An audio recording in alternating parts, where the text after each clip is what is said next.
Doctor Sheikh से request करूंगा कि कृपया हमें अपने बारे में थोड़ा बताएं और अपने विचार रखें।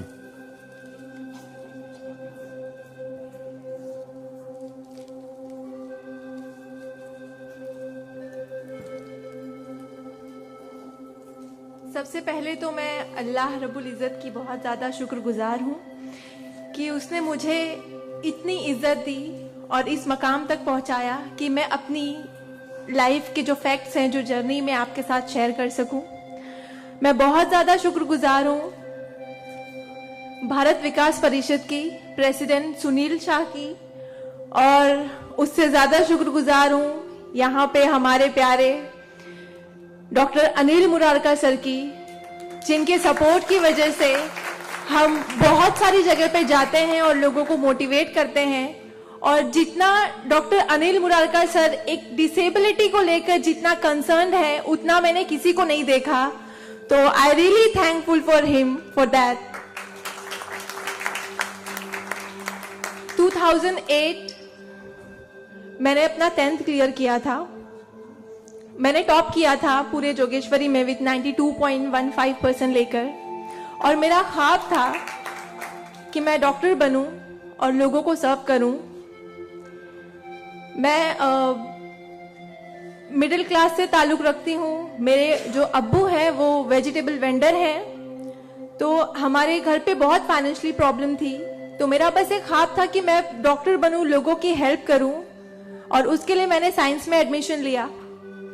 देन 11 साइंस जब मैंने एडमिशन लिया, मेरा कॉलेज बैंड्रा में था और मेरा घर जोगेश्वरी में। मैं रोज लोकल ट्रेन से ट्रैवल करती थी जोगेश्वरी टू बैंड्रा।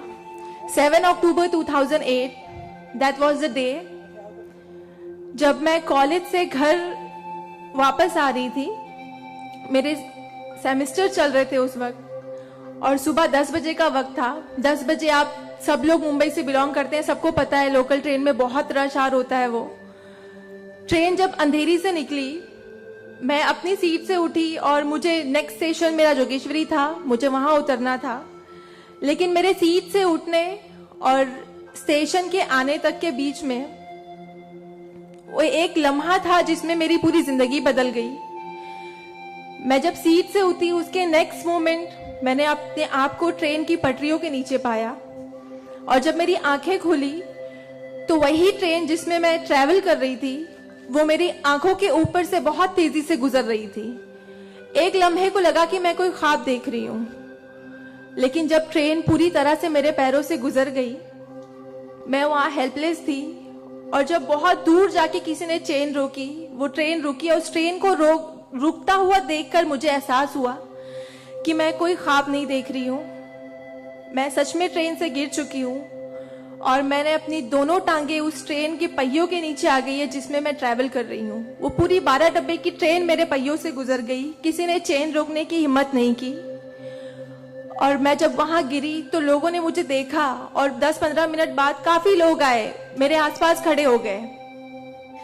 मेरे पास सेलफोन नहीं था।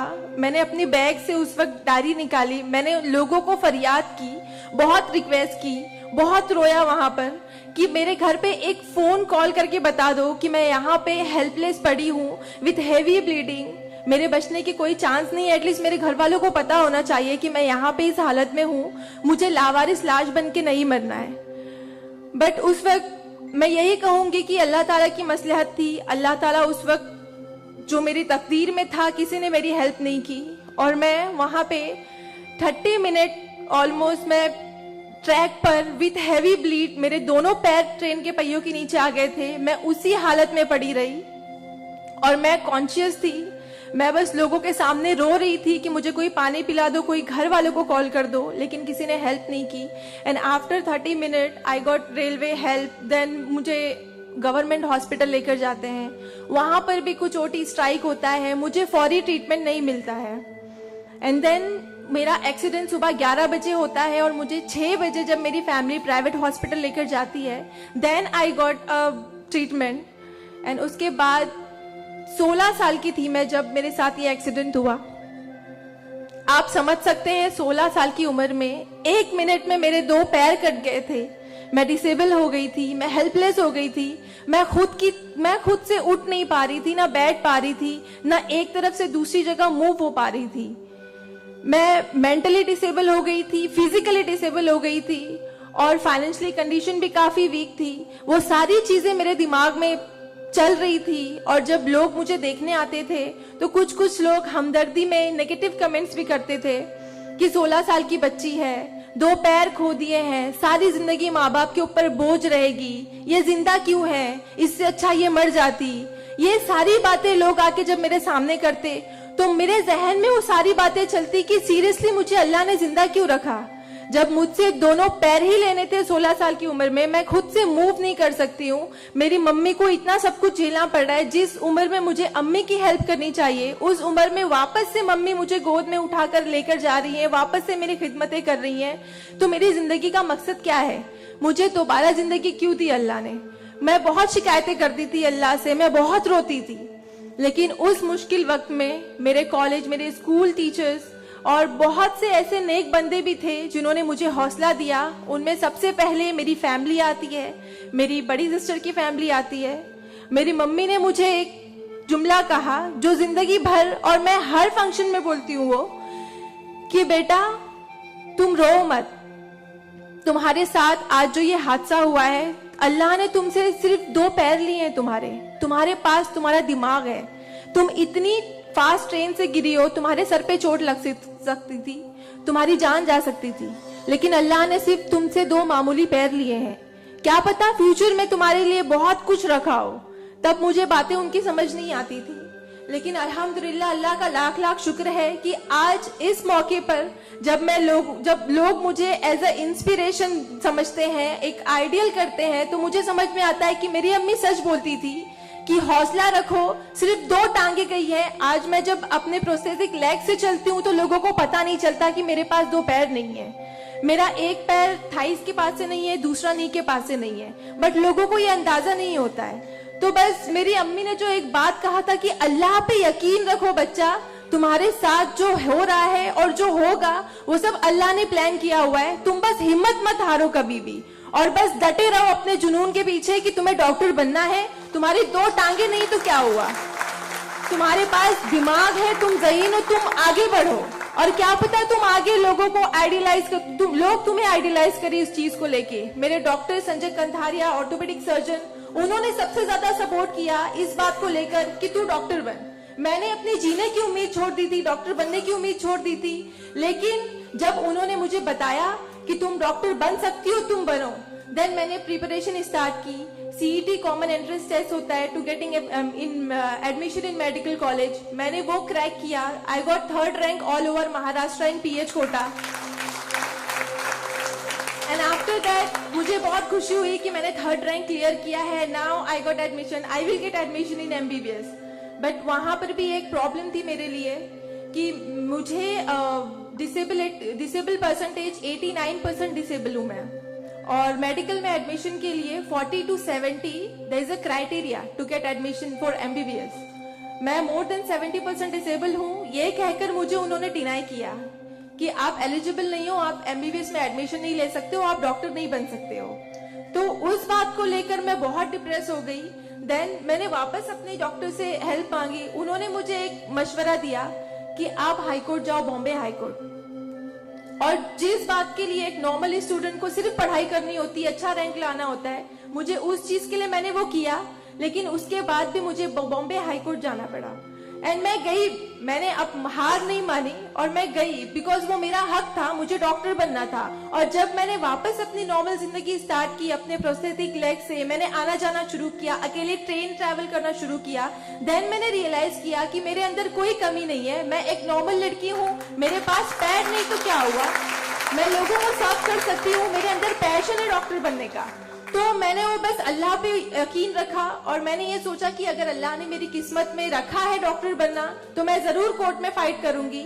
एंड देन मैं बॉम्बे हाई कोर्ट गई इन 2011 और वहां पे मेरा केस मोहित शाह, चीफ जस्टिस मोहित शाह ने देखा, उन्होंने मुझे ऑब्जर्व किया, मेरे प्रीवियस स्टडी रिकॉर्ड्स देखे, वो सारी चीजें देख के, और उन्होंने जब मेरा पैशन देखा डॉक्टर बनने का, सर्व करने का, देन उन्होंने मेरे फेवर में फैसला दिया। एंड 2011 अल्लाह का लाख लाख शुक्र है कि मुझे इंडिया के टॉप मोस्ट कॉलेज में एडमिशन मिला, which is Seth GS medical college and KM hospital. Then 2011 में मैंने अपना एमबीबीएस में एडमिशन लिया। वो जर्नी बहुत आसान नहीं थी मेरे लिए, क्योंकि मेरे पास दो पैर नहीं है, और जब मेरी काउंसलिंग चल रही थी एडमिशन को लेकर, तो काफी जो डॉक्टर्स का पैनल था उन्होंने मुझे बहुत कुछ हकीकत बताई थी कि आपके लिए डॉक्टर फील्ड आसान नहीं है, इसमें पढ़ाई करना 5.5 साल, आपको एक ओपीडी से दूसरी ओपीडी जाना होगा, और तब मैं 2 क्रचेस यूज करती थी मेरे लिए। तो आपके लिए बिल्कुल भी आसान नहीं है, आप हार जाओगे, 1 साल पढ़ोगे, दूसरे साल आप डिनाई कर दोगे, एडमिशन नहीं लोगे, आप गिव अप कर लोगे। लेकिन बस मैंने दिल में ठान लिया था कि मुझे इन्हें गलत साबित करना है, और मुझे लोगों को प्रूव करके दिखाना है कि एक लड़की जो 89% डिसेबल है, जिसे लोग ये कहकर सुनाते थे कि सारी जिंदगी माँ बाप के ऊपर बोझ पर बनी रहेगी, उन्हें प्रूव करना है कि मैं डॉक्टर बन के लोगों को सर्व कर सकती हूँ। और जो मेरे दूसरे डिसेबल भाई बहन हैं, उन्हें भी शो करना है कि after disability, after accident, post accident जो लाइफ होती है वो आप नॉर्मल गुजार सकते हो अपने हौसले की बनिस्बत। तो मैं बस 5.5 साल मैंने बहुत कोशिश की, बहुत दर्द सहे, लेकिन मैंने अल्हम्दुलिल्लाह 2016 में फर्स्ट क्लास से मैंने अपना एमबीबीएस क्लियर किया। और इस बात को देखते हुए मुझे बहुत खुशी होती है, इस बात को बहुत प्राउड मोमेंट था मेरे लिए कि इन 2016 ऑन वुमेन्स डे 8 मार्च मुझे बॉम्बे हाई कोर्ट में फेलिसिटेट किया गया, जो एक हिस्टोरिक मोमेंट था वहां पर कि आउटसाइड से किसी को उन्होंने फेलिसिटेट किया। देन उसके बाद मुझे काफी कॉल्स आए एज अ मोटिवेशनल स्पीकर, मुझे काफी अवार्ड्स मिले, और तब मैंने सोचा कि मेरी जर्नी सिर्फ एमबीबीएस तक नहीं, मुझे लोगों को और प्रूव करना है कि 89% डिसेबल हो के अगर मैं एमबीबीएस कर सकती हूँ, तो मुझे मेडिकल फील्ड की हायर डिग्री अचीव करनी है, which is MD, medicine in doctor in medicine. Then मैंने उसके लिए भी कॉमन एंट्रेंस टेस्ट दिया, and again I got third rank in all over Maharashtra. और यहाँ पर भी देन अगेन उन्होंने प्रॉब्लम क्रिएट की मेरे लिए। After completing my MBBS with flying colours, उन्होंने वापस मेरा मेडिकल एडमिशन डिनाई किया कि आप नहीं कर सकते हो because you are 89% disable. Then मुझे एक बहुत हम्बल इंसान मिले, member of parliament Kirit Somaiya sir, उन्होंने फौरन से मेरी एप्लीकेशन सेंट्रल हेल्थ मिनिस्टर के पास लेकर गए, और वहां से विद इन 2 डेज ये जो क्राइटेरिया है 40 to 70% डिसेबिलिटी का मेडिकल में एडमिशन के लिए, this is a 20 years old clause, और विद इन 2 डेज ये क्लॉज चेंज करवाया उन्होंने बिकॉज ऑफ माई एप्लीकेशन। वो क्लॉज चेंज होके बस ये है कि मिनिमम 40% क्राइटेरिया है, और मोर देन 70% जो भी डिसेबल हैगा they will get admission in medical field. तो मेरी जो जर्नी थी यहाँ तक की, और उसके बाद मैंने रिसेंटली 2019 में मैंने एमडी में एडमिशन लिया, और with same college Seth GS medical college and KM hospital, और मैं अभी रिसेंटली फर्स्ट ईयर रेसिडेंट हूँ एमडी पैथोलॉजी में।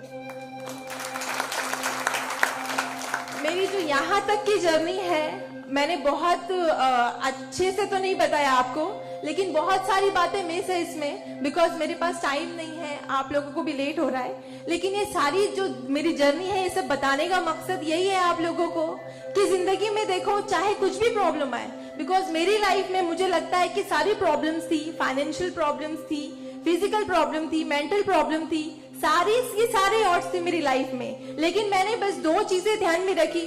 एक तो मेरी अम्मी की बात की अल्लाह पर यकीन रखो, अल्लाह अपने बंदों से 70 माओं से ज्यादा प्यार करता है। एक माँ हमारी छोटे से दर्द को बर्दाश्त नहीं कर सकती, वो तो 70 माओं से ज्यादा प्यार करता है, तो हमें दर्द में कैसे रख सकता है वो?